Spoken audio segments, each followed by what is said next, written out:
Morning বন্ধুরা, welcome to চৈতিস kitchen. সবাই কেমন আছেন? আশা করি সবাই খুব ভালো আছেন, আর আমিও খুব ভালো আছি। তো আজকে আমি আরও একটা নতুন ভিডিও নিয়ে চলে এলাম।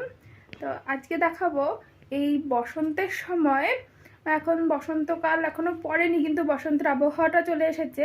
তো এই বসন্তের সময় কি খাওয়া উচিত, মানে কোনটা সুপার ফুড বলা হয়ে থাকে বসন্তের এই ওয়েদারে, তো সেটা রান্না করে দেখাবো। আর এই যে আর আমার সারাদিনের সাথী আমার মেয়ে, তো চলুন দেখিয়ে দিই। ওই যে ওর বই খাতা নিয়ে বসে আছে, কাজ টাজ করছে। তো চলুন দেখিয়ে দিই যে ও কি করছে। মাম্মা, এগুলো কি বানিয়েছো? ফোন বানাইছি। তুমি ফোন বানাইছো? তাই? বাহ, তোমার ফোনগুলো তো খুব সুন্দর।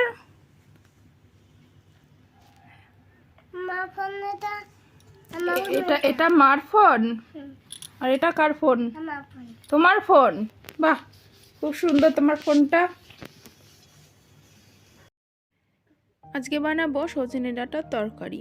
তার জন্য আমি সবজি কেটে নিয়েছি। রয়েছে মিষ্টি আলু, অল্প কয়েকটা বিনস, গাজর, মিষ্টি কুমড়ো, তারপর রয়েছে আলু আর চেরা কাঁচা লঙ্কা, আর এখানে রয়েছে খুব সরু সরু সজনে ডাঁটা।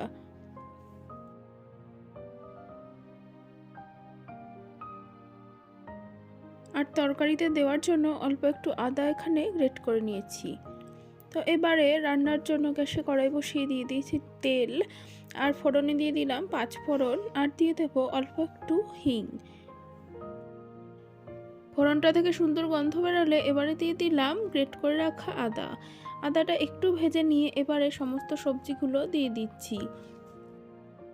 প্রথমে আলু আর মিষ্টি আলুটা দিয়ে একটু হালকা করে ভেজে নেব।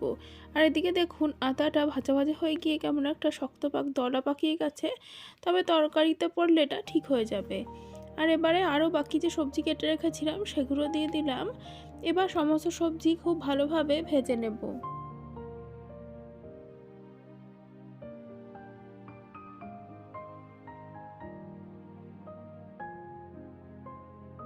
আর যেটা দেখাতে ভুলে গেছিলাম সেটা হচ্ছে এই যে শিমের বীজ। এই শিমের বীজগুলো আমি তরকারিতে দিয়ে দিলাম। এগুলোকে খুব ভালোভাবে ধুয়ে নিয়েছিলাম। এবার সমস্ত কিছু ভালোভাবে ভেজে নেব। সমস্ত সবজিগুলো ভাজা ভাজা হয়ে এলে এখন কেটে রাখা সজনে ডাঁটাগুলো দিয়ে দিলাম। আর একটা কথা বলি, এই সজনে ডাঁটাগুলো না আমরা কিনিনি, এগুলো আমরা সজনে ফুল এনেছিলাম। তো সেই ফুলের ভেতরে এই ডাঁটাগুলোকে পেয়েছি।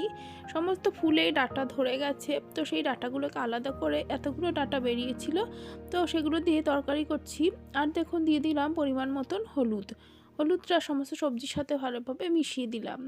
আর দিয়ে দিচ্ছি একটু মশলা, দিয়ে দিলাম জিরে ধনের গুঁড়ো, আর দিয়ে দিলাম অল্প লবণ। এবারে অল্প একটু জল দিয়ে সমস্ত মশলাটা ভালোভাবে কষিয়ে নেব। খুবই সোজা এই রান্নাটা, সবাই করেন, তো আমি কিভাবে করি সেটাই আমি আপনাদের সাথে শেয়ার করলাম। আর এটাকে বসন্তের সুপার ফুডও বলা হয়ে থাকে, কারণ বসন্তকালে আমাদের শরীর খারাপ লেগেই থাকে। তো সজনে ডাঁটা, সজনে ফুল, এই সমস্ত সব কিছুকেই বসন্তের সুপার ফুড বলা হয়ে থাকে, যা বসন্তের রোগ নিরাময় করতে সাহায্য করে। তো দেখুন জল দিয়ে দিয়েছিলাম, আর জলটা ভালোভাবে ফুটে উঠেছে। আর আমি একটু চেক করে নিচ্ছি যে আলুগুলো সেদ্ধ হয়েছে কিনা।